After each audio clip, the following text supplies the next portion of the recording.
और पूरे भारत में ऐसा करने वाली सिर्फ एक जाति थी, वो है चमार। आप बुजुर्गों से पता कर सकते हैं। 2.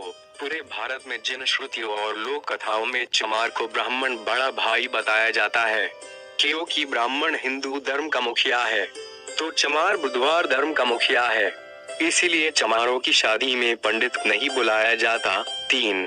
रामायण में और कुमारिल भट्ट की किताबों में बुधवार को शूद्र लिखा गया है, और रियल में भी चमार को ही मुख्य शूद्र माना गया है।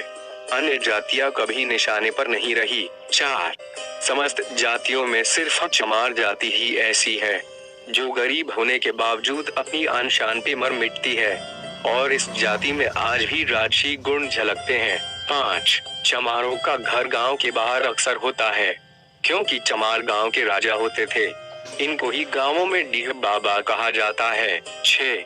चमार जाति से बौद्ध धर्म छीनने के बाद उसे धर्म विहीन कर दिया गया था, और अछूत इसलिए बना दिया गया कि यह जाति फिर कहीं से बौद्ध धर्म न खड़ा कर पाए। 7.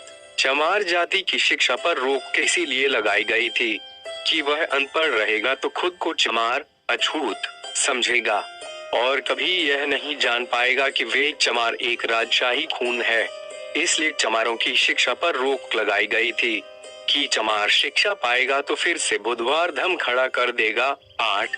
चमार खुद को इसीलिए चमार कहलाना पसंद नहीं करते, क्योंकि चमार इनका नाम है ही नहीं। इनका नाम तो सूर्यवंशी क्षत्रिय था, इसीलिए चमार आज भी खुद को चमार कहने पर भड़क जाते हैं और लड़ाइयाँ हो जाती है। 9. ब्राह्मणों में जिस तरह शुक्ल शर्मा आदि समर्थक जातियां हैं, उसी तरह चमारों की भी समर्थक जातियां थी, जैसे कि कोरी चमार, नोनिया चमार, तांती चमार, दुसाद चमार, पासी चमार आदि।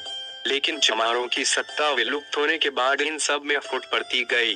10. चंद्रगुप्त मौर्य भी चमार थे, लेकिन गोरे और सुंदर थे, जबकि चाणक्य ब्राह्मण था और काला, इसीलिए कहावत बन गई कि काला बाभन गोरा चमार दुई जात से सदा होशियार। 11.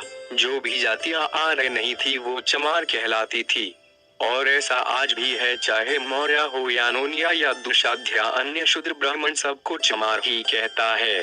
ये सारी बातें जो ऊपर लिखी गई है, ये वर्मा और तिब्बत के बौद्ध ग्रंथ में इसका प्रमाण है, और अधिक जानकारी हेतु आप बाबा साहब की लिखी किताब हु वॉज शूद्र कौन थे से पढ़ सकते हैं।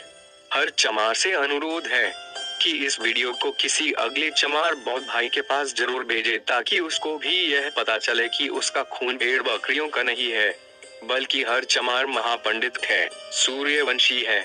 जय भीम।